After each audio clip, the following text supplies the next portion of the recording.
ہمیں ہر دن موت کے قریب کر رہا ہے، لیکن ہم اپنی فکر نہیں کر رہے۔ ہم سوچتے ہیں کہ ہماری ابھی بہت دیر کی بات ہے، بہت دیر سے موت آئے گی۔ صحابہ اکرام چھوٹی چھوٹی بات کو یاد کر کے اپنی آخرت کو یاد کرتے تھے۔ ایک جنازہ جا رہا تھا تو کسی نے کہا بھئی یہ کس کا جنازہ ہے؟ تو ایک صحابی تھے، انہوں نے کہا بھئی یہ تیرا جنازہ ہے۔ وہ ناراض ہونے لگا، کہا چلو بھئی تمہارا نہیں ہے تو میرا جنازہ ہے۔ وہ حیران ہونے لگا کہ بھئی ہم دونوں زندہ ہیں، ہمارا جنازہ کیسے ہو سکتا ہے؟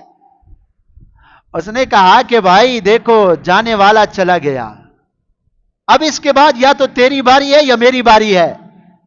یہ جو جنازہ ہم نے پڑھ لیا ہے نا، یہ تو گیا، اس کو عمل کا موقع ختم ہو گیا۔ اب یا تو تیری باری آئے گی یا میری باری آئے گی۔ ہمیں اب فکر کرنی ہے کہ ہم نے زندگی کیسے گزارنی ہے۔ چھوٹی چھوٹی بات کے اوپر جو ہے نا اپنی آخرت کو یاد کیا کرتے تھے۔ آج اللہ معاف فرمائے، ہمیں آخرت کا بھول کے بھی خیال نہیں آتا۔ فَأَمَّا مَنْ أُوتِيَ كِتَابَهُ بِيَمِينِهِ فَسَوْفَ يُحَاسَبُ حِسَابًا يَسِيرًا۔ قرآن کریم کی آیات دیکھیں، اللہ تعالیٰ فرماتے ہیں جس کا اعمال نامہ دائیں ہاتھ میں ملے گا اس کا ہم آسان حساب لیں گے۔ وَيَنْقَلِبُ إِلَىٰ أَهْلِهِ مَسْرُورًا، اپنے گھر والوں رشتہ داروں کے پاس جائے گا خوش خوش ہو کر۔ وَأَمَّا مَنْ أُوتِيَ كِتَابَهُ وَرَاءَ ظَهْرِهِ، بعض کم نصیب وہ بھی ہوں گے کہ ان کا اعمال نامہ ان کی پیٹھ کے پیچھے دیا جائے گا۔ اللہ معاف فرمائے، اللہ ناراض ہوں گے۔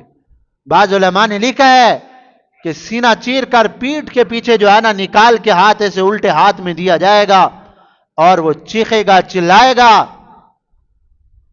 فَسَوْفَ يَدْعُو ثُبُورًا، موت کو بلائے گا۔ اور قرآن کریم کی دوسری آیات میں ہلک عنی سلطانیہ، وہ کہے گا یا لیتہا کانت القاضیہ ما اغنا عنی مالیہ ہلک عنی سلطانیہ۔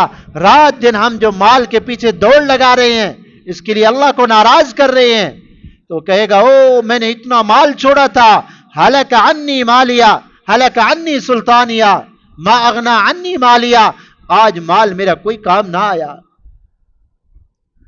وہ میں تو بڑے عہدے کے اوپر تھا، میرا تو اقتدار تھا، مجھ سے کوئی پوچھنے والا نہیں تھا۔ ہلک عنی سلطانیہ، میرا وہ دبدبا اور میری وہ حکومت اور میرا وہ اقتدار وہ کہاں گیا؟ سارا ہلاک ہو گیا۔ اللہ تعالیٰ فرمائیں گے خذوہ فغلو، اس ظالم کو پکڑو اور لوہے کے توق اس کے گردن میں ڈال دو۔ ثم فی سلسلۃ ذرعھا 70 ذراعا فاسلکو، اور زنجیر سے 70 ذراع جس کی لمبائی 70 ہاتھ ہوگی، 70 گز، اس کو پکڑو اور اس کو جکڑو۔ ثم الجحیم صلو، اس کو جہنم کے اندر ڈال دو۔ انہ کان لا یؤمن باللہ العظیم ولا یحض علی طعام المسکین، یہ نہ تو اللہ کے اوپر ایمان لاتا تھا، نہ اللہ کی باتوں کے اوپر یقین کرتا تھا، اللہ کے احکامات کے اوپر عمل نہیں کرتا تھا، اور اپنے اللہ نے جو اس کو مال دیا تھا یہ یتیم کی بھلائی اور یتیم کے ساتھ حسن سلوک نہیں کرتا تھا۔ تو ہم جس رخ پہ جا رہے ہیں نا، ہم نے غلط راستہ اختیار کیا ہوا ہے۔